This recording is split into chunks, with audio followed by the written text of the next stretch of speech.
오늘 말씀의 제목은 눈을 들어 바라보라입니다. 창세기 13장 14절로 17절을 본문으로 하여서 눈을 들어 바라보라, 이 같은 제목으로 말씀의 은혜를 나누기 원합니다. 제목을 크게 따라해 주시기 바랍니다. 눈을 들어 바라보라. 눈을 들어 바라보라. 우리의 믿음의 조상 아브라함에 대한 이야기입니다. 아브라함은 우리랑 똑같은 평범한 사람이었습니다. 그 하루아침에 믿음의 조상이 된 것이 아닙니다. 그도 실수도 있었고 그도 부족한 점도 많았지만은 그가 약속 말씀 붙잡고 한 단계 한 단계 모든 어려움을 이겨내고 위대한 믿음의 조상으로 자리를 잡게 된 것입니다. 많은 연단의 과정을 통해서 위대한 믿음의 사람이 되었듯이 우리 모두가 일생 살아가는 동안 많은 연단 과정을 통하면서 우리 믿음이 자라고 하나님의 귀한 일꾼으로 우리가 준비되어져 가는 것입니다. 여러분, 오늘 모두가 큰 믿음의 사람으로 변화되는 은혜를 체험하게 되기를 주님의 이름으로 축원합니다. 하나님께서 우상의 도시 갈대우르에 있는 아브라함을 부르십니다. 75세에 그를 부르신 것입니다. 창세기 12장 1절입니다. 야훼께서 아브라함에게 이르시되 너는 너의 고향과 친척과 아버지의 집을 떠나 내가 내게 보여줄 땅으로 가라. 75년을 살던 고향을 떠난다는 것은 참으로 큰 모험이요 결단이었습니다. 그 당시 자기가 살고 있는 지역을 떠나면 어떤 어려운 환경에 처할 줄도 알지 못했고, 또 이웃 부족이 이방 사람이 오면 대부분 그들을 침략적으로 알고 공격하고 죽이고 했습니다. 그러니까 목숨의 위협을 무릅쓰고 고향을 떠나야 되는 것입니다. 그런데 아브라함이 75세에 그 명령을 받고 떠났는데, 떠날 때 너의 고향, 친척, 아버지의 집을 떠나라, 그 말씀을 온전히 순종하지 않고 조카 롯을 데려갑니다. 12장 5절입니다. 아브라함이 그의 아내 사레와 조카 롯과 하란에서 모은 모든 소유와 얻은 사람을 이끌고 가나안 땅으로 가려고 떠나서 마침내 가나안 땅에 들어갔더라. 조카 롯을 데리고 가나안 땅에 들어왔는데 결국 가나안 땅에 와서 문제가 생겼습니다. 그 같이 거하는 땅이 여유가 있는 넓은 땅이 아니어서 아브라함의 가축을 돌보는 목자들과 롯의 가축을 돌보는 목자들과의 사이에 다툼이 생겨났습니다. 창세기 13장 6절 7절입니다. 그 땅이 그들이 동거하기에 넉넉하지 못하였으니 이는 그들의 소유가 많아서 동거할 수 없었음이니라. 그러므로 아브라함의 가축의 목자와 롯의 가축의 목자가 서로 다투고 또 가나안 사람과 브릿 사람도 그 땅에 거주하였는지라. 그들의 소유가 많아서 함께 가축을 돌보기에는 장소가 비좁아서 아브라함과 롯의 목자들이 다투기 시작한 것입니다. 갈등과 다툼은 마귀의 도구입니다. 어떤 경우에도 우리가 믿는 사람들끼리 다투고 싸우면 안 되는 것입니다. 우리 서로 화목하고 성령 안에서 하나 되어야 됩니다. 믿는 가정이 하나가 되어야 됩니다. 아까는 자꾸 싸움을 불러일으키고 문제를 불러일으킵니다. 우리 예수 믿는 사람들은 사랑으로 화목하고 하나 되는 귀한 역사를 이루어야 될 것입니다. 하여간 결과적으로는 롯과 아브라함이 갈라서게 됐습니다. 롯이 아브라함을 떠나게 된 것입니다. 아브라함을 떠난 롯에 대해서 13장 14절은 설명합니다. 롯이 아브라함을 떠난 후에 조카 롯이 아브라함을 떠나게 됐는데, 조카 롯은 영적인 사람이 아니었습니다. 조카 롯이 아브라함을 떠나 각각 자기의 길을 가게 됐을 때 아브라함이 조카 롯에게 선택권을 주었습니다. 자네가 동으로 하면 내가 서로 하고, 자네가 서로 하면 동으로 할 테니까 자네가 먼저 좋은 곳을 택해라. 그러니까 조카 롯이 이렇게 살펴보니 물이 많고 가축 먹을 풀이 많은 소돔과 고모라 지역이 보였습니다. 삼촌, 난 저 지역을 택해서 가겠습니다.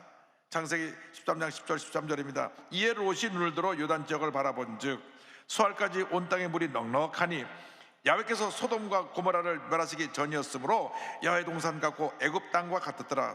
소돔 사람은 야훼 앞에 악하며 큰 죄인이었더라. 롯은 영적인 사람이 아니라 육적인 사람이었기 때문에 눈에 보이는 것만 보고 그것을 무조건 택하여서 그들이 거주지를 옮긴 것입니다. 그 물이 넉넉하고 풀이 많은 그 지역에 있는 도성 소돔과 고모라는 죄악의 도성이었는데 그는 죄악의 도성이 있는 그곳을 택하여 그곳으로 갔습니다. 근데 사실 우리가 생각해 보면 삼촌하고 조카 롯하고 같이 있을 때 어르신이 먼저 선택하는 것이 원칙입니다. 아유, 내가 먼저 선택하라 그래도 삼촌이 택하신다면 제가 택하겠습니다, 이래 되어 맞는데 롯이 자기가 먼저 덜컥 소돔과 고모라 지역을 택한 것입니다. 만일 아브라함이 먼저 지역을 택하고 거기서 멀지 않은 곳에 지역을 택했더라면 롯이 나중에 큰 피해를 입지 않았을 것입니다. 롯이 자기 육신의 눈으로 볼 때 그냥 환경적으로 좋아 보이는 것을 덜컥 취하여 갔기 때문에 나중에 하나님께서 유황불로 소돔과 고모라를 멸하실 때 모든 재산을 다 잃고 사이도 잃고 아내도 잃고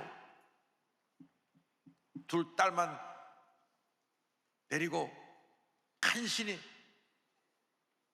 그것을 탈출해 나올 수 있게 되었던 것입니다. 그 모든 자 다 날아갔어요. 한 번의 잘못된 선택이 이와 같은 파멸의 길을 가게 된 것입니다. 우리 예수 믿는 사람들은 늘 믿음의 사람들과 교제해야 됩니다. 부정적인 사람, 늘 비판하고 불평하고 오만한 사람들하고 가까이 하면 나도 같이 물들어가지고 잘못된 길을 가게 되고 나중에 파멸에 이르게 되는 것입니다. 우리 예수 믿는 사람은 긍정적인 사람, 늘 긍정적으로 말하고 생각하고 꿈고 믿음의 삶을 살아가는 사람과 함께할 때 하나님께서 복에 복을 더하여 주시는 것입니다. 절대 긍정의 믿음으로 무장해서 믿음으로 전진 또 전진 또 전진해 나가시를 주님으로 축원합니다. 롯이 아브라함을 떠나고 난 다음에 아브라함에게 하나님께서 복을 주셨습니다. 하나님께서 이제 믿음의 눈으로 바라보고 바라보는 것을 다 너에게 주겠다고 말씀하신 것입니다. 13장 14절입니다. 야훼께서 아브라함에게 이르시되 너는 눈을 들어 너 있는 곳에서 북쪽과 남쪽 그리고 동쪽과 서쪽을 바라보라. 롯이 아브라함을 떠나고 난 다음 하나님께서 아브라함에게 말씀하셨습니다. 눈을 들어서 동서남북을 바라보라. 15절에 보이는 땅을 내가 너와 내 자손에게 주니 영원히 이르리라. 아브라함이 믿음으로 동서남북을 바라봤을 때 그 땅이 복받은 땅이 되었고 하나님의 은혜가 넘쳐나는 자손 만대 복을 이루는 축복의 땅 가나안이 된 것입니다. 여러분, 아브라함같이 절대적인 믿음을 갖고 믿음으로 바라볼 때 하나님의 은혜가 임하는 것입니다. 축복이 임하는 것입니다. 조영희 목사님께서 제가 우리 교회 순복음 교육연구소를 선교했을 때 자네 미국 가서 공부 좀 하고 와라. 그래서 82년도에 미국에 유학을 떠났습니다. 사람과 함께 미국에 유학을 갔는데 85년도 2월 달에 원선에는 오히려 순복음 제일교회에서 담임 목사 청빙이 왔습니다. 목사님, 저희 교회 담임 목사님이 사임하라고 떠나셔서 우리가 목자 이런 양처럼 되어서 지금 우리는 참 어려움에 처하게 됐습니다. 목사님 여기 유학 오셔서 힘든 건 알지만은 저희 교회 와서 목회를 좀 해주셨으면 좋겠습니다. 근데 저는 필라델피아에서 공부를 하고 있었는데 오시는 데까지는 기차로 2시간입니다. 서울 대구 거리인데 그것을 제가 매주마다 내려와서 교회를 섬겨야 되는 그런 상황이었습니다. 그래서 기도했습니다. 하나님 아버지, 일주일 동안 기도하면서 제가 그 교회를 가야 합니까?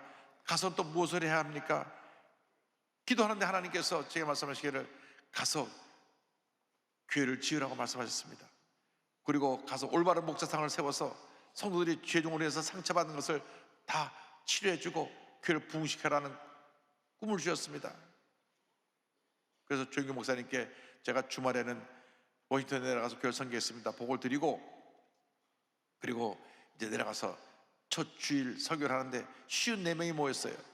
당시 미국에는 한인교회들은 다 큰 미국 교회를 빌려서 오후에만 씁니다. 오후 1시부터 5시까지 미국 사람이 아침에 예배드리고 다 가면 오후에 나와서 예배를 드리고 매달 그 교회에다가 이제 월세를 냈는데, 가서 첫 설교를 제가 했습니다. 하나님께서 제게 꿈을 주셨습니다. 우리가 언제까지 미국 교회 오후 시간을 빌려서 월세로 내면서 새빵살이 같은 삶을 살아야 됩니까? 미국까지 와서 이렇게 우리가 자체 교회도 갖지 않고 이렇게 남의 교회를 빌려 쓰는 것, 우리 하나님 보시기에 우리가 참 부끄러운 모습입니다. 이제 우리가 새로운 성전을 지읍시다. 성전 건축을 첫 설교 때 하니까 사람들이 반응이 싸늘해요. 아멘이 한 사람도 안 나옵니다. 다들 그것 두고 저 젊은 목사 무슨 소리 하나. 아니나 다를까 예배 끝났는데 그 교회 창립 멤버고 가장 고참인 안수사 한 분이 오셔서 전주 봅시다, 아주 심각한 표정으로 저를 불러갖고 얘기를 하는데, 지금도 그 얘기가 잊혀지지 않습니다. 목사님이 젊으시고 미국에 유학 가서 미국 물정을 잘 모르시는 것 같은데 성전 건축한다고 하면 지금 남아있는 성도들조차 부담을 갖고 다 교회를 떠날 것입니다. 그러니 당분간 성전 건축에 대해서는 언급조차 하지 마세요. 그 말 듣고 나서 별로 기분이 안 좋았어요. 목사가 처음 날 와서 설교했는데 목사님 오늘 와서 이렇게 꿈을 주셔서 감사합니다. 그렇게 해도 부족할 판에 다시 그런 얘기 하지도 마세요. 그래서 제가 일주일 동안 기도를 많이 했습니다. 하나님 아버지, 제가 어떻게 합니까? 분명히 주님께서 꿈을 주셨는데 지금 당장 현실적으로 들려오는 반응은 교회를 짓는 얘기 하지도 말라고 하는데 어떻게 하면 좋습니까? 그랬더니 하나님께서 말씀하시기를 교회 건축을 담대하게 선포해라. 다음 주에 가서 1,000명을 수용하는 교회를 짓는다고 선포해라. 할렐루야. 여러분들은 지금 박수를 치지만 당시 성도가 50몇 명인데 1,000명 들어가는 성도를 교회를 짓는다고 말하는 것은 참 현실과 너무 동떨어진 이야기였을 것입니다. 어쨌든 제가 올라서서 하나님 앞에서 내가 일주일 동안 기도하고 제가 그 말씀을 선포합니다. 하나님께서 이게 꿈을 주셨는데 1,000명을 수용하는 교회를 지으라고 말씀하십니다. 그래서 그 말씀으로 선포하니까 다들 더 놀래버렸어요. 하나님께서 기뻐하신 성전을 건축하라고 말씀하십니다. 우리는 1,000명을 수용하는 교회를 지을 것입니다. 그랬더니 그 안수사가 날 또 찾아왔어요. 목사님이 그렇게 일주일 동안 기도하고 말씀하시다니까 제가 거기 할 말은 없지만 제가 이 말씀을 꼭 드려야 되겠다고. 뭡니까? 목사님 앞으로 설교하실 때 절대 11조 설교하면 안 됩니다. 11조 설교하면. 지난번 목사님이 11조 설교할 때마다 교인들이 다 도망갔습니다. 그래서 제가 또 하나님께서 11조 설교하라고 가르쳐 주시는구나. 저는 부정적인 얘기를 거꾸로 듣는 습관이 있어가지고 일주일 동안 또 간절히 기도하고 그 다음 주일날 11조하고 복받은 설교를 하니까 다시는 그 안수사님이 안 찾아오더라고요. 그날부터 제가 믿음의 눈으로 동서남북을 바라보았습니다. 워싱턴 근교 북버지니아 지역에 2,000평 이상 땅이 나오면 그 예배 끝나고 성도들에게 어느 지역에 땅이 나왔습니다. 우리 땅을 보러 갑시다. 돈 1원도 없으면서 땅부터 보러 갔어요. 가가지고 땅을 밟고 기도했습니다. 하나님 아버지, 하나님 뜻이면 이 땅을 우리에게 주시옵소서. 매주마다 제가 워싱턴은 부동산 다 연락해갖고 땅 있으면 다 찾아오느라 그러니까 여기서 연락 오는데 2,000평 미만 아예 갖고 오지도 말고 2,000평 넘는 땅만 갖고 오라 그래가지고 온 북부지나 지역을 주일마다 이곳 저곳 다니면서 또 찾고 또 찾고 또 찾다가 2년이 지나고 나서 3,000평 땅을 샀습니다. 할렐루야.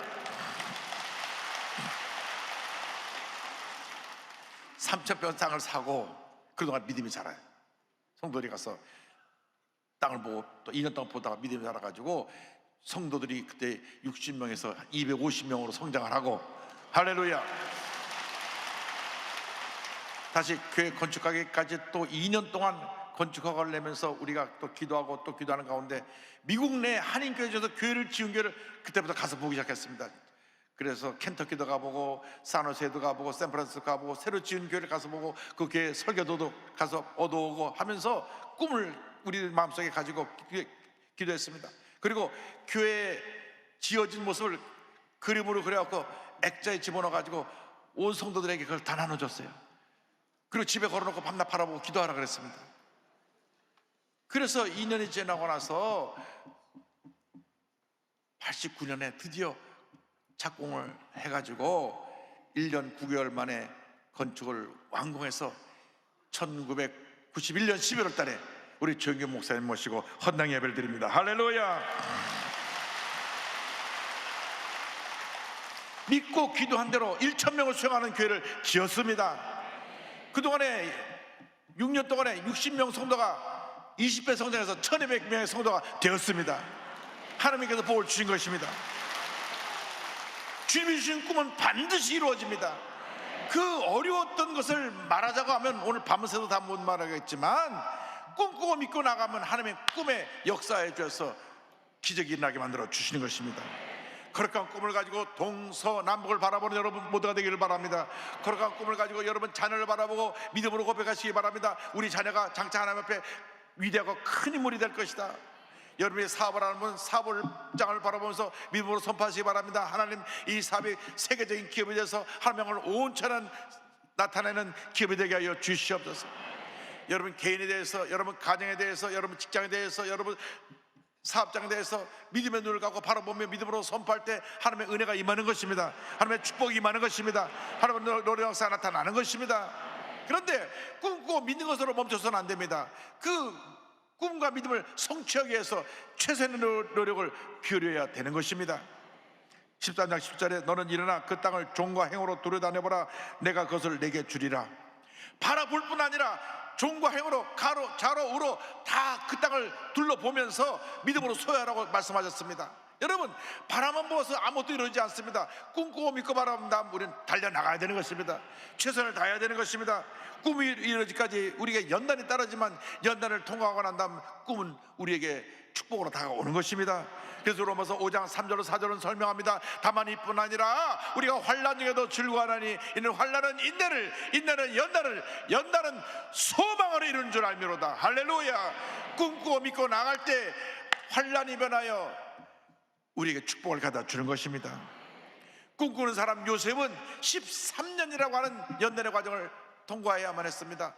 그는 꿈꾸는 소년이었습니다. 17살 때 자기가 위대한 사람이 되는 꿈을 꿨습니다. 그래서 형들에게 가서 자랑을 했습니다. 앞으로 내가 굉장히 위대하고 높은 사람이 되어서 형들도 다 나한테 절하게 될 거라고 그랬습니다. 형들이 그 꿈을 꾼 요셉을 미워했습니다. 그래? 네가 그런 꿈을 꾸고 나보다 높아지고 우리들이 너한테 절을 한다고? 얼마나 동생을 미워했는지 죽이고 싶도록 미워했습니다. 실제로 형들이 동생을 붙잡아 죽이려고까지 했습니다. 그러다가 그를 노예로 팔아버렸습니다. 형들에게 울면서 나 노예로 팔지 말라고, 그런데 동생을 노예로 팔아버렸습니다.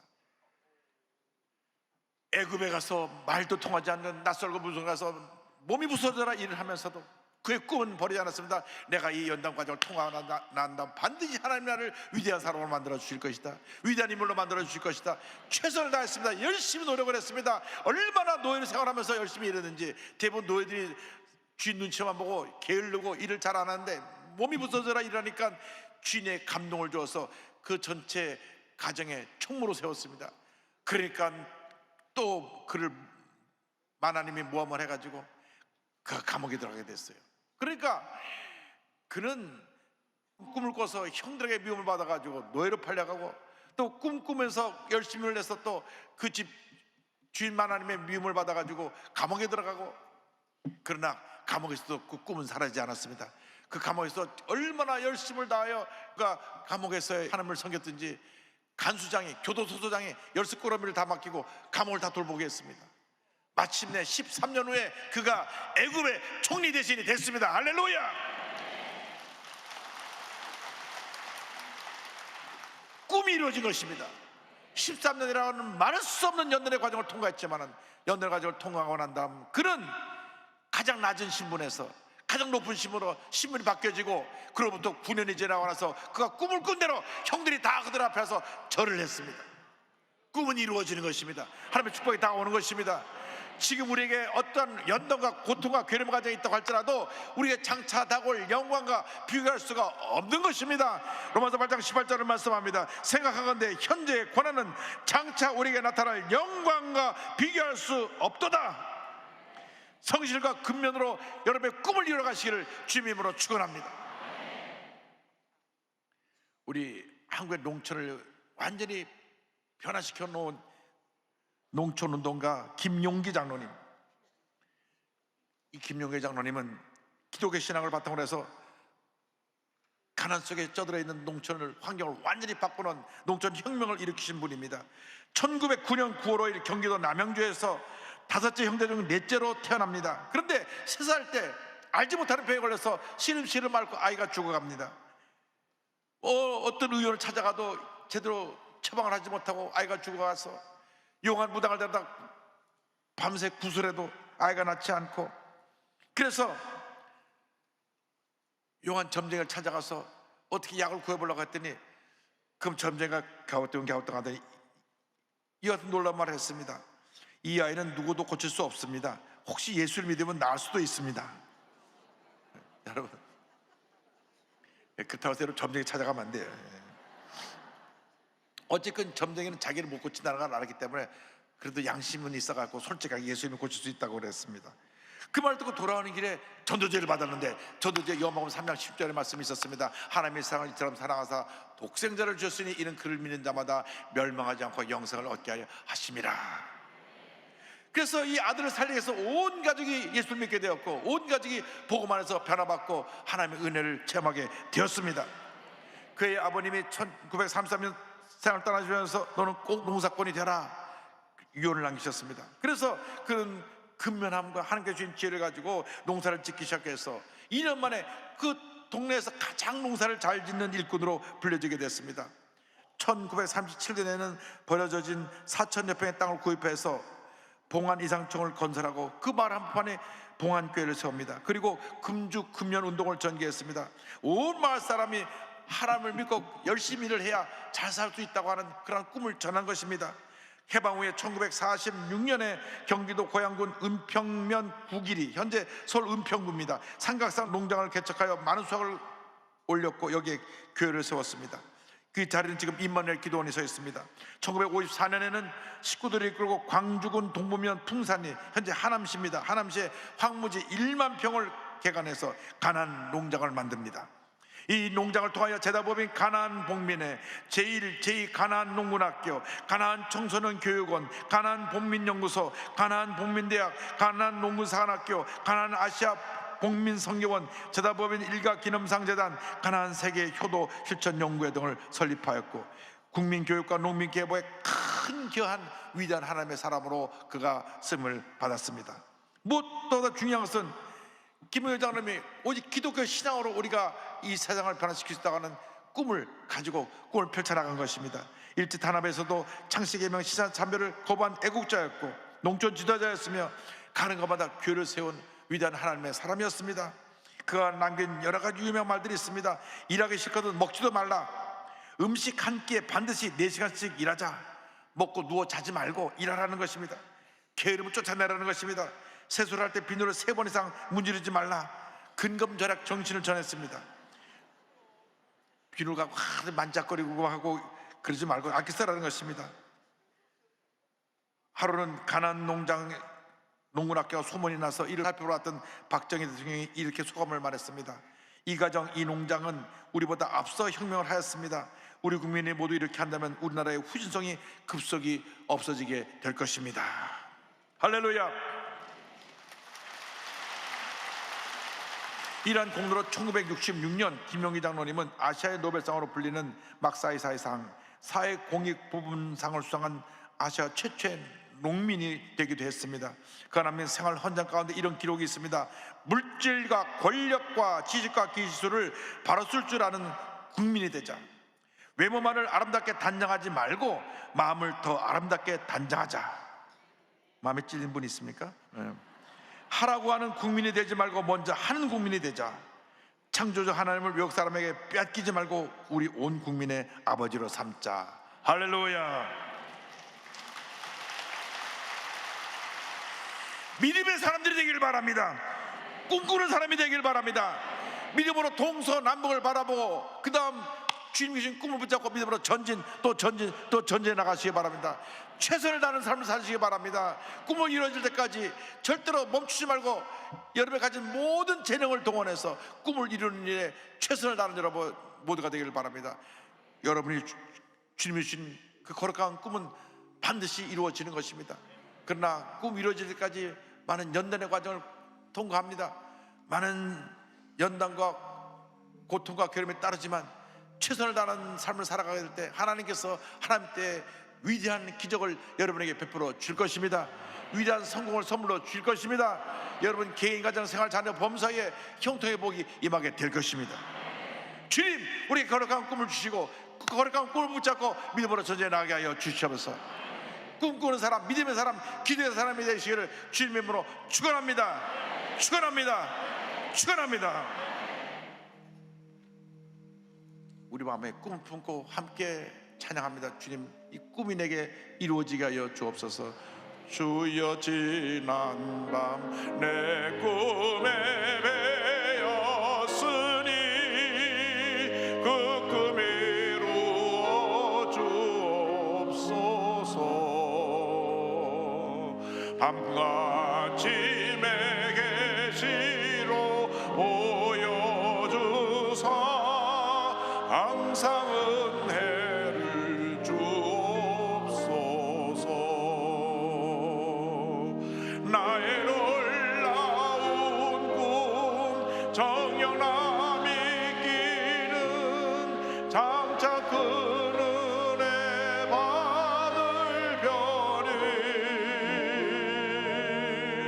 나의 놀라운 꿈 정령이 이루어져 주님 얼굴을 배우리라. 마음 괴롭고 아파서 낙심될 때 내게 소망을 주셨으며 내가 영광의 주님을 바라보니 앞길 환하게 보이도다. 나의 놀라운 꿈 정령나 믿기는 장차 그 은혜 아들 별이 나의 놀라운 꿈 정령이 이루어져 주님 얼굴을 배우리라. 세상 풍조는 나날이 변하여도 나는 내 믿음 지키리니.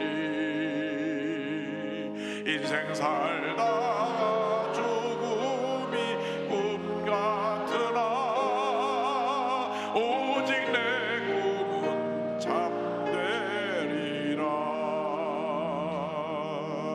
나의 놀라운 꿈 정령나 믿기는 장차 그 은혜 아들 별이 나의 놀라운 꿈 정령이 이루어져 주님 얼굴을 배우리라. 거룩한 꿈을 꾸는 여러분 모두가 되기를 주님으로 축원합니다. 기도하겠습니다. 사랑과 은혜와 자비와 원하신 하나님 아버지, 단 한 번뿐인 인생살이를 살아가면서 거룩한 꿈을 꾸며 그 꿈을 이루어가기 위하여 최선의 노력을 기울여 하나님의 때 하나님의 축복을 우리 모두가 받아 누리게 하여 주시옵소서. 예수님의 이름으로 기도 올리옵나이다.